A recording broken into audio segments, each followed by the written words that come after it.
language arts teacher and author of the Lucia Chronicles. This video is all about writer inspiration. Sometimes your well runs dry and you don't know what to do. Some people call this writer's block, but I kind of don't believe in writer's block. I feel like it's a block of inspiration, and how can we overcome a block of writer's inspiration?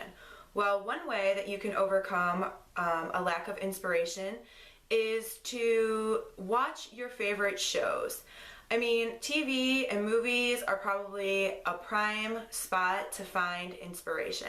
I know that I'm an avid Doctor Who fan, and I find inspiration all the time in the different episodes.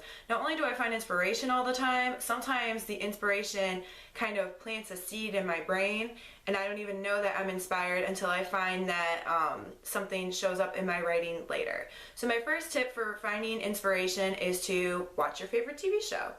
The second tip I have for finding inspiration is to go out and do something.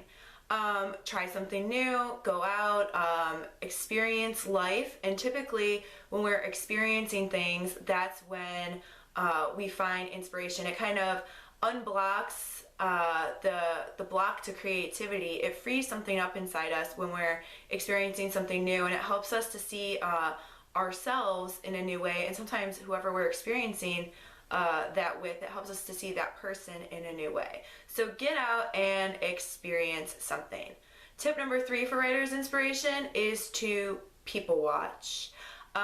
You know, it's great for your writing if you can watch people's mannerisms, watch how people interact. Maybe you notice someone walks in a certain way. I also like to make up stories about people. It's something that I've always done in my head.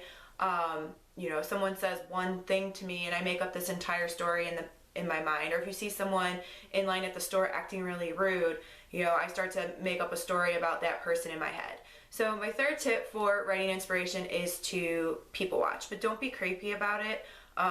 You know, be kind of subtle. Park yourself in Starbucks or outside at the park and kind of just observe what's going on around you.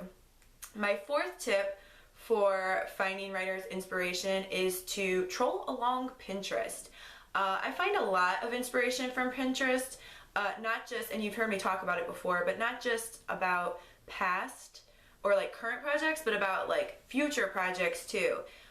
There's a lot of beautiful photographs on Pinterest, so it's not only a tool that you can use to help you describe something that you're writing about, but it's also a tool for, you know, just finding inspiration. I found a photo a long time ago on Pinterest that I ended up using for the series I've been working on that I call The Elementals. It's the series, well, the first book is the book that I pitched to an editor at a conference, and that picture ended up inspiring an entire series of books for me. So you never know what you might find when you're using a site like Pinterest, or if you're making an inspiration board and looking for photographs or something like that. And my fifth tip for finding inspiration is to read.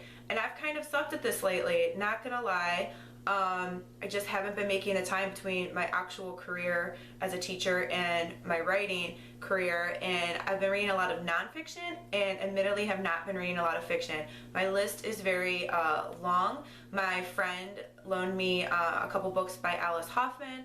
My guilty pleasure is Janet Evanovich and the Stephanie Plum books, and I have one of those that I have to read. I have another Janet Evanovich book, and I think I have more books that I haven't read that are in piles around my house than books that I have read lately. Self-help is great, and I love learning different things about me and my existence in the universe, but you also need to make time to read fiction books. And I'm also talking to those writers who only strictly read craft books.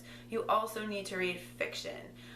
So those are my 5 tips for finding writing inspiration. Let me know in the comments which tip you think is most useful, or if you have an additional tip to add. In the meanwhile, happy reading and happy writing.